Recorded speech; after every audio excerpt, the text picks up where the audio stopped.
What would you do if one day you woke up with man boobs? Insurance doesn't cover the surgery, you can't afford it, and it hurts. Of course, there's only one thing you can do.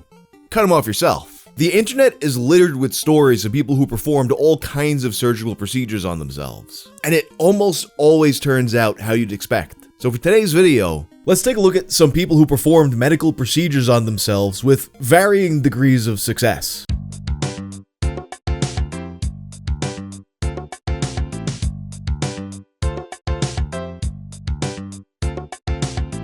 This video is sponsored by Aura. It seems like every other week you're hearing about some new massive data breach. It was only recently revealed that there was a big one where hackers may have stolen every single American social security number. Over 2.9 billion records were stolen from national public data, which offers personal information to employers, private investigators, staffing agencies, and others doing background checks. These stolen records include a person's full name, address, date of birth, social security number, and phone number, along with alternate names and birth date. And members of the hacker group have reportedly released this information for free online. If you weren't taking precautions with your personal information online before, this should be a wake-up call. That's where Aura comes in. Aura alerts you if they find your phone number, email, or social security number on the dark web. They let you know fast if anyone tries to use this information to access your credit or bank accounts. They also offer up to $5 million in identity theft insurance should the worst case scenario happen, as well as a bunch of other features to keep you safe online, all inside one app. You can go to my link, aura.com/wang, to try 14 days for free. That'll be enough time for Aura to find out if your personal data has been exposed. I highly recommend you do this right now, because not only is national public data not going to do anything to help you, they probably aren't going to face any repercussions for this leak. Don't leave your friends and family vulnerable. Go to aura.com/wang to try 2 weeks for free. I remember that when I was in high school, eyebrow piercing started to become a big trend. You'd find guides online about how to do it yourself. You just numb the area with some ice, you put a needle through, and you stick in your jewelry. I even had some friends who did that. Of course, you would read these warnings that you could blind yourself by accidentally severing a nerve. I don't know if that was true or not, but it was enough to scare me off until I saved up for real ones. Then I had one pulled out of my face playing football and another kicked out at a Chimera show. But there's a lot of people out there who are clearly a lot more daring than I am, and they performed much more extreme procedures on themselves without hesitation. Let's start with the man boob story that I mentioned in the intro. Gynecomastia is a condition where the breast tissue in a man grows abnormally large, typically as the result of some kind of hormonal imbalance. Usually it just resolves itself on its own, but sometimes it doesn't, and then you need surgical intervention. Such was the case for a Redditor named Absolomon. He spoke about his experience in a thread named TIFU performing self-surgery on my gynecomastia. He went to the doctor's office after discovering a hard, rubbery nodule on his chest. This could actually be a symptom of breast cancer, which men do get. Thankfully, it wasn't cancer, but it was diagnosed as gynecomastia, and it would have to be removed surgically. However, this is a procedure that is generally performed by a plastic surgeon, and it's considered elective, and that would cost thousands of dollars that he didn't have. It's wild how many of the gruesome stories that I cover are caused by failings of the medical system. He noted that despite the insurance company determining that his problem was cosmetic, the gynecomastia actually wasn't visible, but he could feel it. And it was painful. It was a sensation that he could feel all day long, and it was bothering him constantly. And he realized that something had to be done, if just for the sake of his mental health. And without a way for him to save up the surgery money in a reasonable amount of time, he decided he's just gonna do it himself. First, he made the anesthetic. I created an anesthetic using lidocaine 10% based tattoo numbing cream. I dissolved the numbing cream in water, then injected it under my skin several times around my left nipple, till it was completely numb. Noted that he also posted this anesthetic as a life pro tip. Then I took a sterile scalpel and sliced into my breast, directly alongside my nipple, completing a half circle around the nipple through all layers down to the muscle, about an inch of skin fat and whatever. If I had to guess, I'd expect that he hadn't exactly carved the neatest possible half-circle nipple carving. He's giving himself titty surgery like he's Ricky-O tying his tendons together. Probably doesn't have the steadiest hand in that moment. Probably left his nipple looking like Kirk Van Houten's drawing of dignity. And he also says that his scalpel is sterile, but I kind of don't think that the guy who can't afford surgery has money for his own personal autoclave at home. You can get it sterile-ish, but not as much as you would probably like for a surgery. Although, according to another comment he makes, he was preventing infection by taking a round of antibiotics in the days leading up to the surgery. He continues, "Here, I made several mistakes. The first mistake was that he cut into the top side of his nipple so he could see his work, but the nodule was on the lower side. He also just plumb forgot to get a second tool to actually get the nodule out. So he had to improvise and use the back end of the scalpel, and also his fingers to dig it out of himself. Hope he cut his nails. He was only able to partially accomplish the removal and said that most of the nodule remained. At this point, he's also bleeding profusely because, as he put it, he had severed a medium-sized vein and his heart rate was now 130 BPM. He's gushing blood like a kung fu movie, so he's like, you know what? What he does next is so funny to me. After all this, he just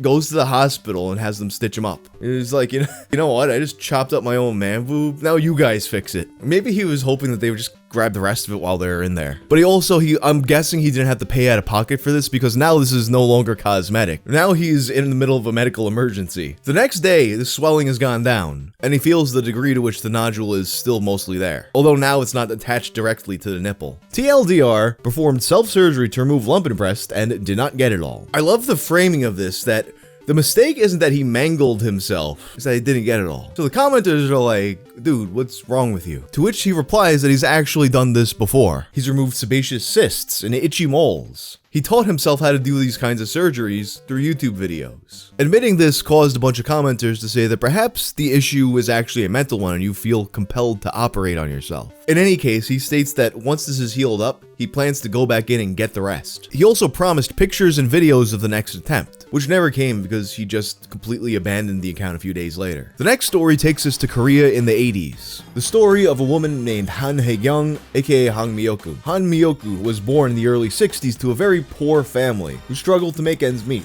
And because of this, she became determined to become a rich and famous singer so that she could provide a better life for her parents. Luckily for her, she turned out to be very good looking in her early 20s, as she found success as a model and a club singer, becoming known to some as the Korean Brooke Shields. But she wanted more. The local success was nice, but it wasn't satiating that fire that had been burning in her since she was young. And at that time, there was more opportunity in Japan. So against her parents' wishes, she leaves Korea and goes to Japan in search of bigger things. But the thing about a market that has more opportunity, it also has more competition. And she's not seeing as much success as she had hoped. She starts comparing herself to all these other women who are getting the jobs she wants. She would eventually spend so much time looking in the mirror, examining her face, and finding flaws that were basically imperceptible to anyone else, that her friends called her the Mirror Princess. She felt that she had to do something if she wanted to succeed. Why not get some work done? So at the age of 28, she has her first procedure. I saw some claims that she had work done on her jaw, which she thought was too wide, but most sources seem to point to her getting some fillers injected. And the fillers are what ultimately become her downfall. The first procedure goes really well for her. She's getting compliments and she likes how it looks. But it's still not enough, so she gets another.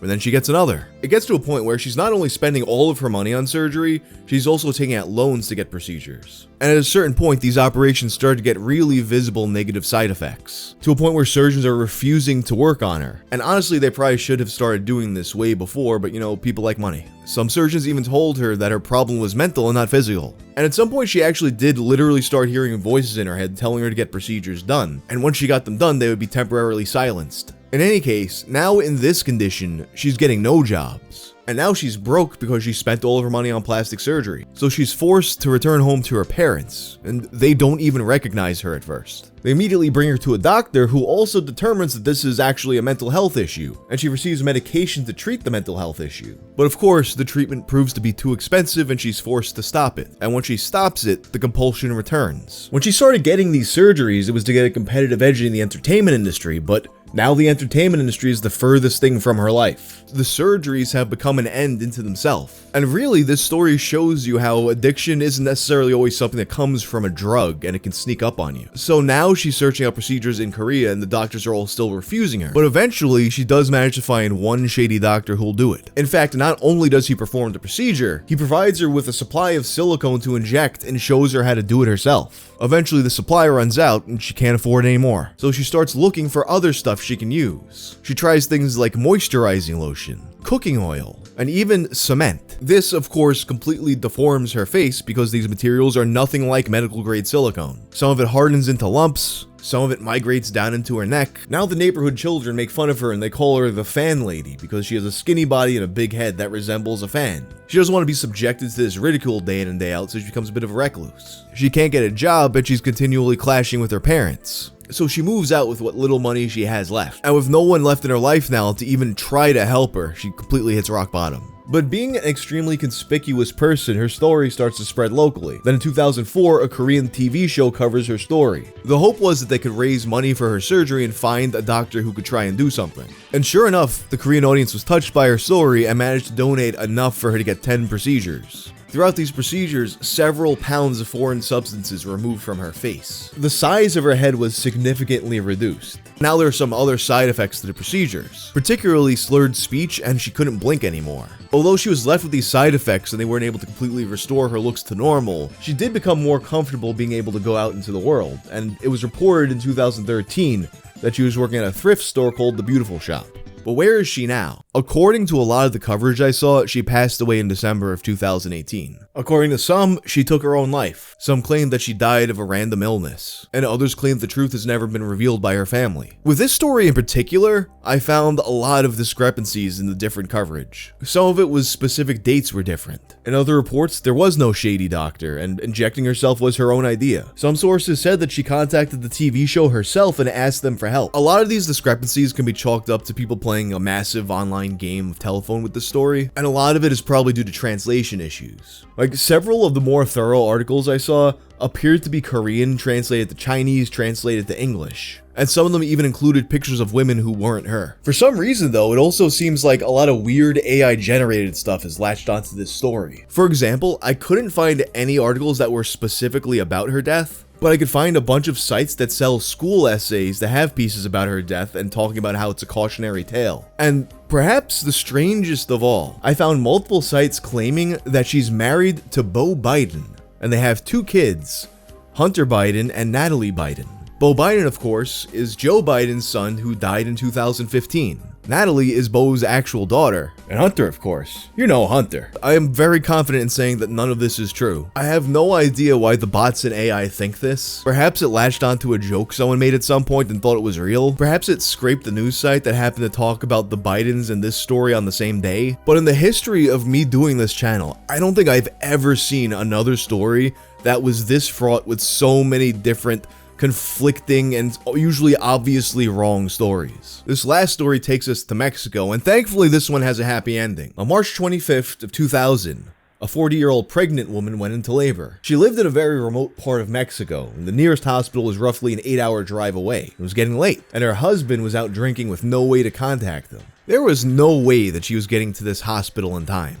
She tried to tough it out for as long as she could, but after about 12 hours, she knew that this was it. That baby must come out. While it's not ideal for a woman to give birth on her own, it is something that's happened throughout history. And she already had 8 children, so she knew what to expect. But here's the thing. Her last pregnancy 3 years earlier ended with the baby dying because of an obstructed birth. She was not about to let that happen again. So here's what happens. She pours herself 3 shots of rubbing alcohol. She grabs a kitchen knife, and she slams those shots like she's Kurt Russell and gets to work. After about an hour-long struggle in a squatting position, and after 3 attempts, she eventually manages to slice herself from the vag upwards and create a hole big enough to pull the baby out. She cuts the umbilical cord with a pair of scissors, and the baby's healthy and crying. Then she wraps her wound in an old sweater and passes out. A bit later, she comes to and sees her 6-year-old. She tells him to go get help, and then she passes out again. Several hours later, the child returns with 2 nurses. The woman is conscious again, and one of the nurses stitches her back up with a needle and a thread. I'm not talking like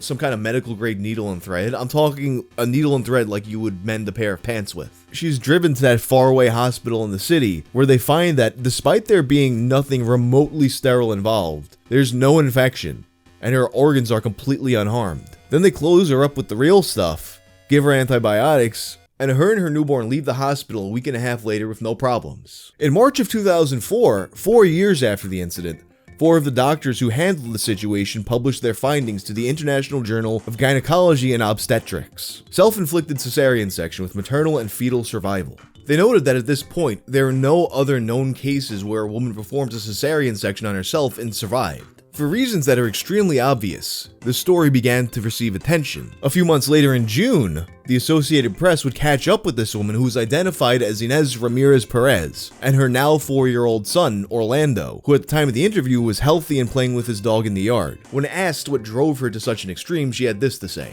"If my baby was going to die, then I decided I would have to die too. But if he's going to grow up, I was going to see him grow up, and I was going to be with my child.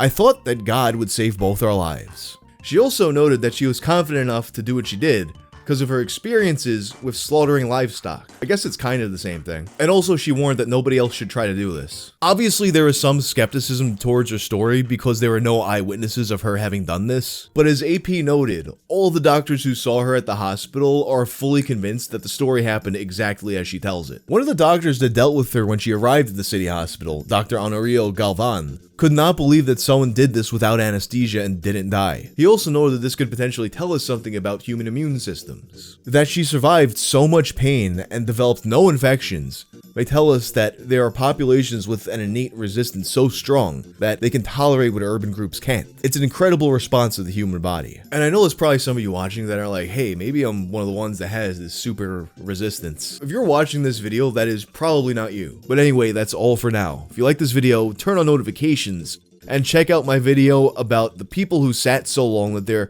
skin fused to their seats. I'm out.